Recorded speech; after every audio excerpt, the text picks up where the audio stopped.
Hello, everybody. Hopefully, everybody's having a great Thursday. I got the third week of college football. I got the bets. Picked four of them today. Last week, we went a nice little clean 5-0 with Iowa State and a close defensive win against Iowa. A little rival game. It was fun. It was kind of a boring game, but it usually always is. Illinois wins. I guess they're a little better than I thought. I mean, I knew they were gonna win, but I didn't know they were that good of a team, and they kind of just came out and just straight up destroyed Duke. Ole Miss won in Kentucky. That was a pretty good game. MSU with the double overtime win against Boston College. That was a fun game to watch. Childs looked very good. UNLV, they had a big lead in the middle of the third quarter against UCLA, but UCLA started to come back. But with the interception at the last minute, sealed the win. So got that 5-0 week 2 record. So let's get started with the new week. Like I said, I picked four. First one is the Clemson Georgia Tech game at noon on ESPN. Now this one, a lot of people are banking on Georgia Tech because Clemson they've been looking pretty sloppy. I think Klubnik. Now I don't think Klubnik's overrated. I just don't think he is as good as people thought. I still think he's good, um, but he could be better. I mean, he's 37 for 62, two touchdowns, two interceptions. Um, and I mean, this game will definitely be a close game. But at the start, or when this game first opened up, I'm pretty sure the spread was I think it was 8.5 or 9.5. But a lot of money's on Georgia Tech to cover the spread, and the money line I think was up in the 300s. Now it's plus 128. But anyways, I'm gonna take the plus 3.5 now. Here's the catch, though. It is a home game. It's a veteran team, like what I've been saying. But King, I'm pretty sure, is injured, and I'm not sure if he's going to be playing. But Georgia Tech had their backup QB in last week, and I think his first throw, it was like an 80-yard touchdown um, pass. So I mean, he's pretty good, but I don't know. I'd like King in this game. So I'm gonna keep an eye on this one. That's why I put the asterisk there. I mean, if he's not playing and it's confirmed before game time, I would hold off on it because they're definitely gonna need the whole team on this one. Um, but now, if King does come in, I think Georgia Tech might just win this game, to be honest. But this is definitely a must-win for Clemson. If they lose this, I think their season is over with. The second game, I got Old Dominion, Virginia Tech at 7 o'clock, an ACC network. That's fun. Um, ODU's quarterback, Colton Joseph. He's a dual threat quarterback. He's pretty good.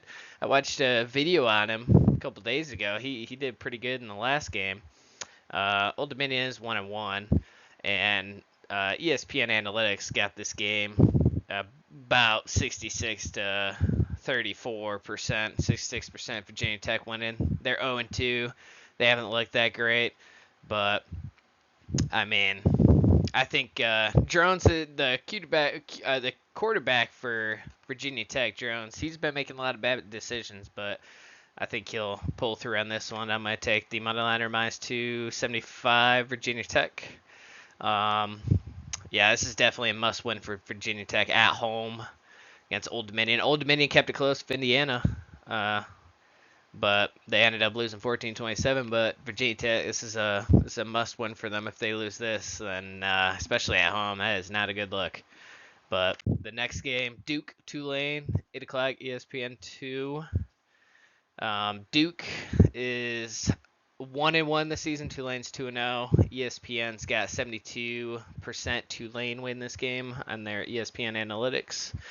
Ratzloff, the QB for Tulane, he's good. He's 31 for 55, two touchdowns, and he's a dual threat.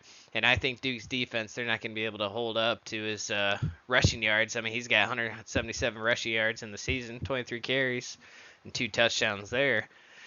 So But they both got decent defenses. I think Duke's secondary is a little bit better, but I think the Russian defense is not great.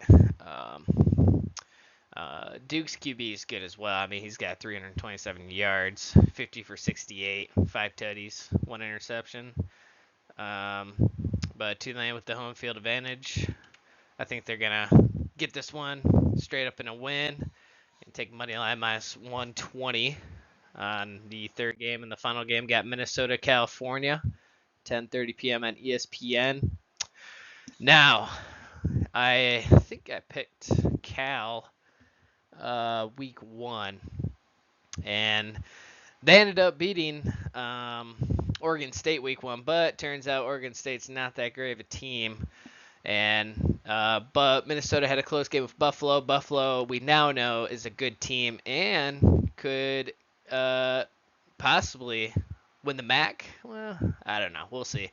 We'll see. We'll really see with the Ohio State game. If Ohio keeps it close to Ohio State, oof, they might end up winning the MAC. But Minnesota, I mean, they got to travel out west.